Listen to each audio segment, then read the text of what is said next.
terkait masalah rencana perlawanan kita terhadap rejim ijazah palsu hari ini untuk segera mencabut Undang-Undang Omnibus Law Cipta Kerja yang seperti teman-teman ketahui, sudah banyak ketahui bahwa kaum buruh sudah melakukan dengan berbagai macam cara, mulai dari cara melakukan diplomasi, melakukan gugatan ke MK, turun ke jalan, ya kan? Tapi sampai hari ini rejim masih tetap buta dan tuli terhadap aspirasi. Maka dari itu perlu kita gebuk sekeras-kerasnya, sebesar-besarnya dengan kekuatan yang kita miliki. Dan hari ini buruh yang harus bangkit melawan, buruh yang menjadi palang pintu terakhir bagi kedaulatan negara kesatuan Republik Indonesia, ya ini kita. Lebih khusus lagi adalah keluarga besar Aliansi Aksi Sejuta Buruh.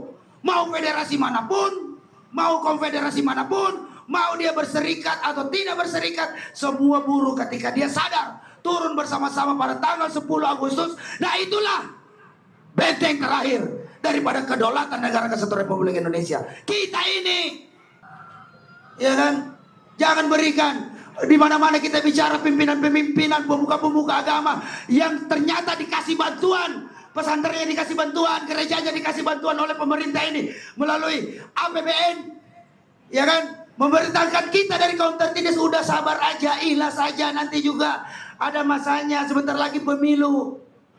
Enak aja, 1 hari saja jutaan kaum buruh hari ini, setiap detik, setiap jam, setiap hari ada yang menderita, bahkan mungkin ada yang mati. Bagaimana mau menang? Kalian tidak bersungguh-sungguh dalam perjuangan. Coba 1 juta orang ini turun berjuang bersama, bersungguh-sungguh, satu komando. Tidak ada yang tinggalkan Jakarta sebelum Undang-Undang Omnibus Law itu dicabut. 1 jengkal pun. Motor yang masuk, semua masa yang masuk semua. Di mana kalian berhenti, di situlah kalian berhenti. Tidak usah peduli mau di mana, siapa mau naik orasi, tidak usah dinonton itu. Tidak penting. Yang penting kita adalah bagaimana Undang-Undang Omnibus Law itu dicabut. Kan itu kunci keberhasilan, ukuran keberhasilan kita.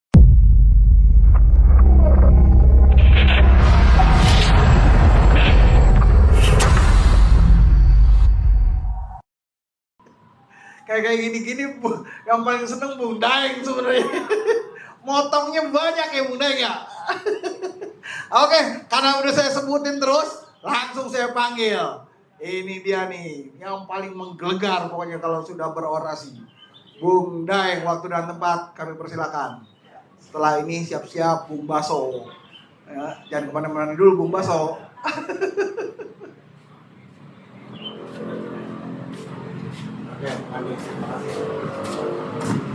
Ya, bismillahirrahmanirrahim. Assalamualaikum warahmatullahi wabarakatuh.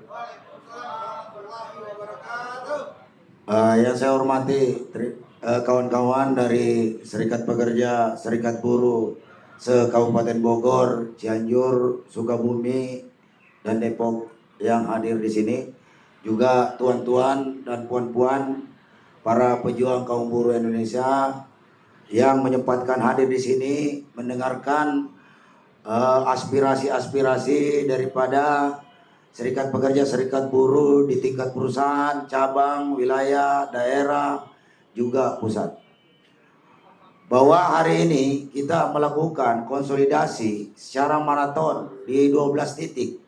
Yang kemarin kita sudah laksanakan yang pertama di Jakarta Timur, kemudian ke Bandung, hari ini jadwalnya di Bogor, nanti tanggal 8 nanti ada di untuk daerah Purwasuka, tanggal 10, 12, 18, 23, 25, ada 12 kali kita untuk melakukan konsolidasi secara maraton terkait masalah rencana perlawanan kita terhadap rejim ijazah palsu hari ini untuk segera mencabut Undang-Undang Omnibus Law Cipta Kerja yang seperti teman-teman ketahui, sudah banyak ketahui bahwa kaum buruh sudah melakukan dengan berbagai macam cara, mulai dari cara melakukan diplomasi, melakukan gugatan ke MK, turun ke jalan, ya kan? Tapi sampai hari ini rejim masih tetap buta dan tuli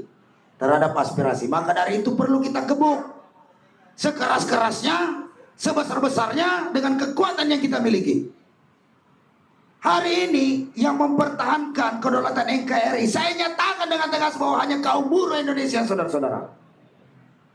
Karena ingat, negara dalam hal ini di konstitusinya itu harus menjamin mensejahterakan kehidupan bangsa. Dalam hal ini ukuran kesejahteraan itu adalah kebutuhan lahir dan batin. Hari ini undang-undang Omnibus Law cilaka itu adalah bentuk penyerahan kedaulatan kesejahteraan rakyat secara lahir kepada kapitalisme, imperialisme, dan oligarki-oligarki rakus yang terus mengeruk kekuatan kita, mengeruk sumber daya alam, sumber daya manusia yang ada di Indonesia hanya untuk segelintir orang. Itu yang terjadi hari ini. Jadi secara batin kita sudah serahkan ini kedaulatan bangsa negara ini kepada kaum-kaum kapitalis dan imperialis jahanam itu melalui rezim hari ini. Dan batinnya apa? Ukuran batin itu adalah salah satunya adalah unsur kesehatan. Sehat lahir dan batin. Kesehatan ini sedang digodok. RUU Omnibus Law kesehatan itu adalah menyerahkan kedaulatan kesehatan kita, kesejahteraan batin kita kepada kaum kapitalis lagi. Jadi benar-benar rezim ini sudah sama sekali sudah makar terhadap konstitusi. Sudah ingkar terhadap konstitusi. Sudah tidak taat lagi. Sudah jelas pelanggaran konstitusinya. Belum lagi proses pembuatan undang-undang Omnibus Law itu. Yang kita gugat adalah bukan isi dari materialnya, tapi formilnya, tata cara dia membuat undang-undang itu dibuat secara ugal-ugalan, brutal dan amburadul, mengangkangi hak-hak kita sebagai rakyat Indonesia. Dan hari ini buruh yang harus bangkit melawan, buruh yang menjadi palang pintu terakhir bagi kedaulatan negara kesatuan Republik Indonesia, ini kita. Lebih khusus lagi adalah keluarga besar Aliansi Aksi Sejuta Buruh. Mau federasi manapun, mau konfederasi manapun, mau dia berserikat atau tidak berserikat, semua buruh ketika dia sadar turun bersama-sama pada tanggal 10 Agustus. Nah itulah benteng terakhir daripada kedaulatan negara kesatuan Republik Indonesia. Kita ini hari ini kita dibius. Sakit ketakutannya rezim hari ini terhadap gerakan 10 Agustus. Nanti akan datang semua dibius dengan isu-isu sesat dan menyesatkan. Contohnya apa? Apa urusannya itu? Capres-capres yang ketemu dengan Raja Salman di Saudi diviral-viralkan. Tidak ada hubungannya dengan kepentingan kita kaum buruh Indonesia hari ini. Mau ketemu Raja Salman ke, mau tidak ketemu Raja Salman ke, buruh tetap aja di PHK. Buruh tetap aja menjadi miskin. Buruh tetap aja menjadi outsourcing. Kenapa kita lagian juga teman-teman buruh tidak usah lagi terpancing dengan isu-isu begitu. Itu permainan intelijen. Itu permainan oligarki agar aksi 10 Agustus ini tidak jadi dilaksanakan. Itu aksi yang pertama. Itu opini-opini sesat yang dilancarkan oleh baser-baser siaran kurang ajar itu. Betul. Cebong kampret, bodoh amat. Yang kedua adalah apa urusannya kaum buruh Indonesia Undang-Undang Omnibus Law itu dengan rencana renovasi JIS? Tidak ada hubungannya dengan perut kita. Itu mah urusan gubernur yang lalu. Kalau mau direnovasi, renovasi aja. Yang paling penting bagi kaum buruh Indonesia adalah renovasi isi istana itu. Itu yang harus diusir segera dari Istana Merdeka. Tidak usah lama-lama di situ. Bikin pusing kita aja kaum buruh. Tidak ada urusannya. Mau gubernur sekarang, gubernur yang lalu, itu stadion udah berdiri. Apa urusannya kita dengan undang-undang Omnibus Law cilaka itu? Apakah dengan ributnya tentang renovasi stadion yang rencana mau dipakai U17 itu ada urusannya dengan kepentingan kita, kesejahteraan kita? Tidak ada. Mau direnovasi 10 kali juga, undang-undang Omnibus Law tetap berlaku. Sementara kita menginginkan bahwa undang-undang Omnibus Law itu harus segera dicabut dalam tempo yang sesingkat-singkatnya. Itu kan rencana kita. Jadi jangan mau di framing, teman-teman buruh. Kalian punya akun-akun semua itu adalah baser-baser daripada Aliansi Aksi Sejuta Buruh. Mensukseskan itu aksi tanggal 10 Agustus. Bahwa hari ini 10 Agustus itu sudah menggetarkan istana. Benar nggak Pak Muldoko? Nih saya di depan kamera nih bicara begini. Dengerin, saya tahu Anda nonton ini secara langsung. Mabes Polri yang nonton secara gini, ini keinginan rakyat Indonesia bahwa minta undang-undang Omnibus Law itu dicabut. Brengsek kalian. Ya kan? Itu isu. Kemudian tambah lagi isu lain, masalah pondok pesantren Al Zaitun. Apa urusannya dia dengan kita? Kalau dia mau sesat aja sono. Itu urusan Allah saja. Lu masuk neraka apa kagak, itu urusan Allah. Sekarang kita urusin Al Zaitun, undang-undang Omnibus Law dicabut tuh. RUU kesehatan tetap aja tuh diproses. Terus kaum buruh mau turun juga ikut-ikutan di sana. Yang mobilisasi, yang hadir di sana, yang menolak Al Zaitun 3.000 orang. Al Zaitun hadir di sana memblokir masa itu 10.000. Propaganda apa itu? Propaganda rejim. Itu propaganda rejim yang sedang dimainkan oleh buzzer-buzzer mereka. Agar apa? Aksi 10 Agustus ini tidak bisa berjalan dengan maksimal, saudara-saudara. Karena kita serius. Pimpinan Aliansi Aksi Sejuta Buruh ini sudah komitmen. Pertarungannya tanggal 10 Agustus. Ini pertarungan kredibilitas. Serikat pekerja antara GEM dan JUS. Serikat pekerja 10 Agustus itu antara GEM atau JUS. Kalau dalam pertandingan bulu tangkis, GEM or JUS. Kamu masih berhenti di situ atau kita masih tetap melanjutkan pertandingan ini sampai tuntas? Jadi diminta komitmen-komitmen Anda semua. Makanya kita lakukan konsolidasi sampai ke tingkat PUK dengan harapan bahwa seluruh kaum buruh yang ada di kantong-kantong pabrik semua keluar. Mogok total. Jangan lagi ada yang bekerja, selesaikan itu. Hanya 1 hari saja kawan. Uang kapitalis itu tidak ada artinya. Hanya 1 hari saja. Kalau kalian semua hentikan proses produksi, maka pabrik-pabrik itu hanya menjadi rumah-rumah hantu yang tidak mampu memproduksi barang dan jasa. Rumah-rumah hantu, tidak ada isinya.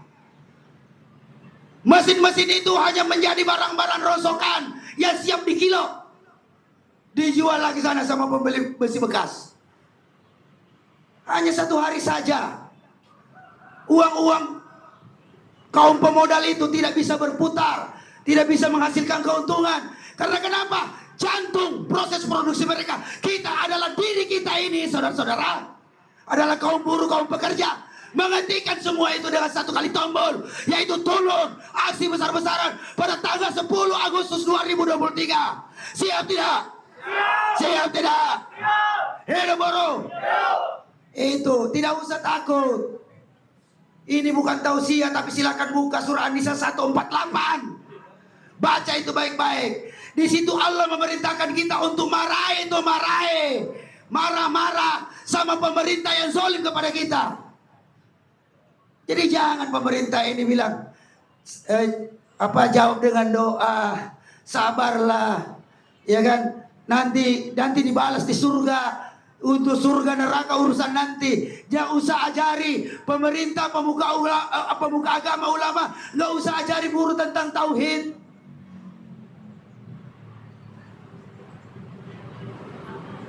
Iya kan? Kita ini berjuang membela orang-orang tertindas, itu sama dengan membela agama Allah itu. Iya kan? Jangan berikan. Di mana-mana kita bicara pimpinan-pimpinan, pemuka-pemuka agama yang ternyata dikasih bantuan, pesantrennya dikasih bantuan, gerejanya dikasih bantuan oleh pemerintah ini melalui APBN, ya kan? Memerintahkan kita dari kaum tertindas, udah sabar aja, ikhlas saja, nanti juga ada masanya, sebentar lagi pemilu. Enak aja, 1 hari saja. Jutaan kaum buruh hari ini setiap detik, setiap jam, setiap hari ada yang menderita, bahkan mungkin ada yang mati gara-gara undang-undang Omnibus Law sialan ini. Ya kan? Di atas pemuka agama kita berbicara tentang langitan, sementara grassroots di bawah berjibaku hanya untuk mempertahankan hidupnya setiap hari. Itu yang kita lawan. Jangan biarkan pemikiran-pemikiran yang sesat menyesatkan. Dari pemuka-pemuka agama yang hanya bisa dibayar oleh kaum oligarki, menjual-jualan ayat-ayat Allah dengan yang murah. Itu sangat dilaknat oleh Allah Subhanahu wa taala. Dan itu adalah bagian daripada kategori pengkhianat. Pengkhianat itu nasibnya seperti tai, ngambang di sungai, tidak ke bawah, tidak ke atas. Ya iya, nanti biar nggak mau dimakan lele. Itu. Saya ingat seorang kiai garis lurus berpesan kepada saya. Dia bercerita begini, Daeng, kamu dan kawan-kawanmu di sana, saya perhatikan di media sosial, sungguh sangat militan. Dan abang bangga, salam buat teman-teman Aliansi Aksi Juta Buruh. Karena hari ini nasib bangsa ini dipertaruhkan oleh gerakan Aliansi Aksi Juta Buruh. Kamu jadilah seperti laut. Laut itu berjuta macam aneka ragam ikan yang ada di dalam laut. Apakah ikan itu setelah naik di darat digoreng badannya asin? Gara-gara air laut itu menjadi asin? Kan tidak. Ya kan? Ambil ikan. Mana ada ikan yang ketika naik di darat dipotong, dirasakan apakah dagingnya asin? Tetap gue dikasih garam supaya terasa asinnya. Padahal dia tiap hari hidup di lautan, air yang asin dan pahit. Tetap aja laut itu asin. Belum lagi jutaan liter setiap hari masuk dari muara-muara sungai yang berair tawar, gabung ke lautan. Apakah air laut menjadi tawar karena itu? Kan tidak. Ya kan? Belum lagi musim kemarau begini, pasti di tengah laut itu hujan besar-besar. Miliaran liter air turun tiap hari. Air hujan yang airnya tawar itu bergabung ke air laut. Apakah air laut itu menjadi tawar karena itu? Kan tidak. Ya kan? Artinya laut itu tahu diri, percaya diri bahwa nih gua nih laut rasanya asin. Seperti itulah kaum buruh. Nih gua nih kaum menderita nih, siap melawan, siap mati demi menegakkan kebenaran kalian. Itu eksistensi kita dipertaruhkan hari ini. Sepertilah laut. Apapun yang terjadi di dalam dia tetap dengan idealismenya bahwa kami ini kaum-kaum tertindas harus bangkit melawan untuk merebut semua hak-hak kita yang sudah dirampas rezim hari ini. Begitu laut. Jadi apapun, ikan mau masuk, air mau masuk, kapal kayak mau meleduk di mana, kayak bom kayak meledak sih, tetap aja isinya, airnya tetap asin. Jadi kita ini beragam-ragam serikat pekerja, mau ada putih, hitam, merah, biru, hijau, beraneka ragam, tetap dengan satu tujuan, bahwa kita menuntut kepada pemerintah itu adalah cabut undang-undang Omnibus Law, stop pembahasan RUU Kesehatan. Karena itu sama dengan menjual kedaulatan rakyat Indonesia lahir dan batinnya. Anda bisa bayangkan perjuangan Anda ini. Kalau menang, jutaan orang akan mendoakan kita, memberikan doa-doa kebaikan kepada kita. Karena Allah sudah berjanji. Allah sudah berjanji bahwa kaum-kaum tertindas ini nanti kelak akan menjadi pemimpin di muka bumi. Karena kenapa? Kalau kita yang menjadi pemimpin di muka bumi, kita tahu apa yang dirasakan oleh rakyat menderita. Lebih banyak jumlahnya, populasi di dunia ini ada sekitar 7 miliar. Yang masuk di majalah Forbes paling 200 orang. Lu bisa bayangin, cuma 200 orang, orang terkaya yang masuk majalah Forbes, New York Times, ya kan? Majalah-majalah heboh lainnya, Hollywood lah, apalah segala macam. Itu hanya dicatat 200 orang terkaya di dunia. Itu terus yang digaung-gaungkan. Terus sisanya 6 miliar 999 juta 998 800 orang kemana? Nasibnya kemana? Bayangkan kita negara dunia ini, ya kan? Sebegitu banyaknya manusia hanya mau dipimpin oleh 200 orang. Di mana logikanya? Di mana akal sehat kalian? Kalau mau saja, masih mau saja dipimpin dengan orang-orang yang haus akan kekayaan, haus akan jabatan, haus akan kekuasaan. Demi jabatan dan kekuasaan mereka hambur-hamburkan uangnya. Itu, jadi makanya kalau jumlahnya banyak, ya kan tidak ada nilainya itu uang. Tidak ada artinya itu kekuasaan. Tidak ada artinya itu peluru-peluru yang ada yang dipegang oleh TNI Polri, nggak ada artinya. Karena dilawan dengan jutaan orang. Maka akan tunduklah penguasa itu dengan kekuatan rakyat. Ini yang harus kawan-kawan sosialisasikan dengan baik. Kalau bicara bagaimana buruknya undang-undang Omnibus Law, saya pikir kawan-kawan sudah tahulah. Media sosial sudah ramai, dan ini kejadian ini sejak tahun 2019. Sekarang udah 2023. Kalau dia disahkan bulan Oktober kemarin, berarti sebentar lagi usia undang-undang Omnibus Law ini 4 tahun. Mulai dari proses RUU sampai menjadi Perpu, kemudian menjadi undang-undang lagi, itu sampai 4 tahun. Saya pikir itu sudah cukup memberikan literatur, memberikan informasi, juga memberikan gambaran-gambaran bagaimana buruknya undang-undang Omnibus Law ini. Karena kaum buruh Indonesia bukan lagi sudah bicara tataran diskusi. Undang-undang Omnibus Law itu sudah bukan lagi kita diskusikan, tapi bagi kaum buruh Indonesia itu sudah merasakan. Sudah banyak anggota-anggota kita yang menjadi korban. Jadi kalau sudah menjadi korban, narek naon deui didiskusikan. Mau apa lagi didiskusikan, sudah tidak masuk akal. Kalau mau itu sejak RUU. Sebelum menjadi undang-undang, mari kita berdebat, mari kita berdiskusi. Ini sudah jadi korban masih aja mau diskusi. Tolol itu. Biarkan itu menjadi konsumsi orang-orang lain. Tapi bagi kita kaum buruh, tidak ada lagi waktu untuk diskusi. Yang ada adalah kita turun bersama-sama, sebanyak-banyaknya, turun ke jalan, kepung Jakarta, lumpuhkan Jakarta dengan kekuatan 1 juta buruh. Kita minta cabut undang-undang Omnibus Law. Hidup buruh. Nah, itu. Jadi konkret. Itu kan, kita tidak perlu kalau retorika, udahlah pimpinan-pimpinan kalian itu udah ngertilah filosofi-filosofi gerakan. Sudah ngertilah apa yang dia jadi isi jeroan-jeroan daripada undang-undang Omnibus Law itu. Saking kita hafalnya udah malas bahasnya. Hanya satu yang ada di kepala kita hari ini, bagaimana caranya undang-undang Omnibus Law itu segera dicabut oleh rezim Jokowi. Rezim ijazah palsu ini, yang sampai hari ini tidak bisa membuktikan ijazahnya asli di pengadilan. Itu wajar kita dikasih janji-janji palsu, undang-undang palsu. Ya karena ijazahnya juga palsu, sampai hari ini gak bisa kok dibuktikan ijazah aslinya di pengadilan. Ya kan? Ini yang terjadi. Jadi kita jangan lagi mau.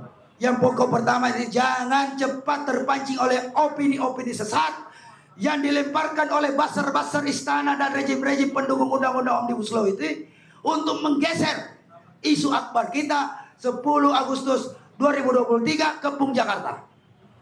Kegiatan kalian di pabrik-pabrik, upload semua di media sosial. Nih loh, kita lagi konsolidasi. Walaupun kalian sedang lagi ngopi-ngopi, nih gua lagi konsolidasi di sambil ngopi-ngopi buat turun aksi 10 Agustus.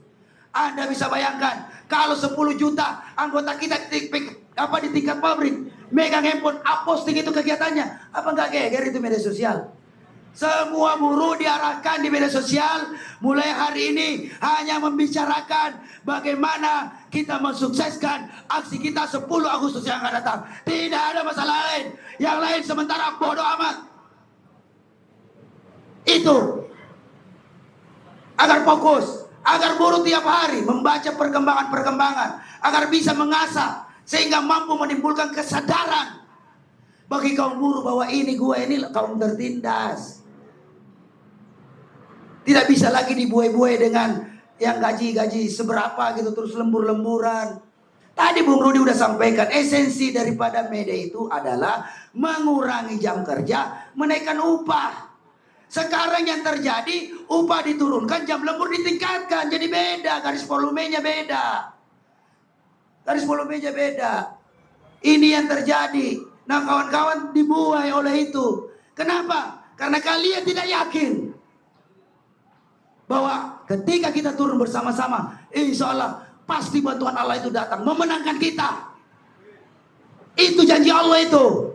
Harus yakin bahwa siapa yang bersungguh-sungguh pasti berhasil. Jadah wajadah. Siapa yang bersungguh-sungguh pasti berhasil. Jadi kalau kita tidak berhasil, mungkin kita belum bersungguh-sungguh. Jadi jangan salahkan takdir. Jangan bilang, waduh berkali-kali kita turun demo gak berhasil. Ya mungkin yang berkali-kali itu kalian gak sungguh-sungguh. Paling datang perwakilan sudah itu sampai Jakarta, store foto, selfie, kasih lihat muka di ketua umum masing-masing. Udah itu balik kanan. Alasan ngopi, istirahat heula sekadeng. Padahal ambil motor cabut balik. Ya bagaimana mau menang? Itu karena yang terjadi adalah Anda tidak bersungguh-sungguh dalam perjuangan ini. Padahal pimpinan kalian itu udah mati-matian. Sampai bela-belain jalan kaki Bandung Jakarta. Hanya untuk menunjukkan bahwa ini loh perlawanan kita. Tapi gayungnya belum disambut dengan baik oleh anggota-anggota kita di tingkat basis. Hanya melihat itu sebagai tontonan heroik. Hanya perlu dipuja-puji dan didoakan semoga Bu Narti sehat di jalan. Bu Narti tidak minta didoakan begitu. Bu Narti minta ditemani jalan. Iya kan? Bu Narti itu minta ditemani jalan sama lu pada daripada lu ribut-ribut di medsos. Waduh mantap. Sehat terus Bu Narti, panjang umur perjuangan. Tapi kalian sambil duduk-duduk depan TV, berleha-leha itu kurang ajar itu. Itu artinya tidak clear. Bagaimana mau menang? Kalian tidak bersungguh-sungguh dalam perjuangan. Coba 1 juta orang ini turun berjuang bersama, bersungguh-sungguh, satu komando. Tidak ada yang tinggalkan Jakarta sebelum undang-undang Omnibus Law itu dicabut. 1 jengkal pun. Motor yang masuk, semua masa yang masuk semua. Di mana kalian berhenti, di situlah kalian berhenti. Tidak usah peduli mau di mana, siapa mau naik orasi, tidak usah dinonton itu. Tidak penting. Yang penting kita adalah bagaimana undang-undang Omnibus Law itu dicabut. Kan itu kunci keberhasilan, ukuran keberhasilan kita dalam perjuangan tanggal 10 Agustus itu adalah dengan dicabutnya undang-undang Omnibus Law Cipta Kerja dan diberhentikannya pembahasan undang-undang kesehatan, bukan yang lain. Jadi kalau ingin mengimplementasikan jadah wajada, ya kan, siapa yang bersungguh-sungguh pasti berhasil. Ya itu tadi. Kalian harus clear dari diri sendiri bahwa mari kita sama-sama bersungguh-sungguh untuk memperjuangkan ini. Begitu masuk Jakarta tidak ada yang mundur, mau dihantam apapun tidak ada urusan. Karena itu tadi pangkat tertinggi kaum buruh adalah di PHK. Kalau tidak di PHK oleh perusahaan, maka dia pasti di PHK oleh Allah Subhanahu Wa Taala. Minimal dicabut nyawanya, pasti di PHK itu namanya. Ya kan, dan itu pasti. Tidak ada makhluk hidup di dunia yang tidak mati. Semua pasti mati. Tapi bagi kita kaum muslimin adalah sebaik-baiknya kita matilah dalam keadaan kaum muslimin. Matilah dalam keadaan yakin bahwa apa yang kita perjuangkan ini adalah sesuatu yang benar. Sesuatu yang diridhoi oleh Allah Subhanahu Wa Taala. Itu yang harus kalian pertegas. Gitu loh. Ya kan? Jadi dalam kesempatan ini, dalam forum ini, sekali lagi saya sampaikan, saya meminta dan memohon kepada tuan-tuan dan puan-puan yang hadir di sini, yang ada di tingkat PUK, sampaikan berita bagus ini kepada seluruh anggota kita, agar mereka sadar sesadar-sadarnya bagaimana memperjuangkan nasibnya secara baik dan benar. Ya kan? Tentu saja dibekali dengan tekad yang kuat dan berada dalam satu barisan komando, satu komando yang kuat dalam barisan Aliansi 1 Juta Buruh. Kita kepung istana, kita datangi istana, dimanapun kalian berhenti nanti, ketika menyaksikan lautan manusia, lautan kaum buruh yang sudah tumpah ruah dari Banten, dari Jawa Barat, dari DKI Jakarta, semua berkumpul di depan istana, maka tidak ada kata pulang sebelum undang-undang Omnibus Law itu dicabut oleh rejim ijazah palsu ini. Hidup buruh, hidup buruh, hidup buruh yang melawan. Aliansi 1 Juta Buruh, Aliansi 1 Juta Buruh, Aliansi 1 Juta Buruh, merdeka, hidup buruh, takbir. Assalamualaikum warahmatullahi wabarakatuh.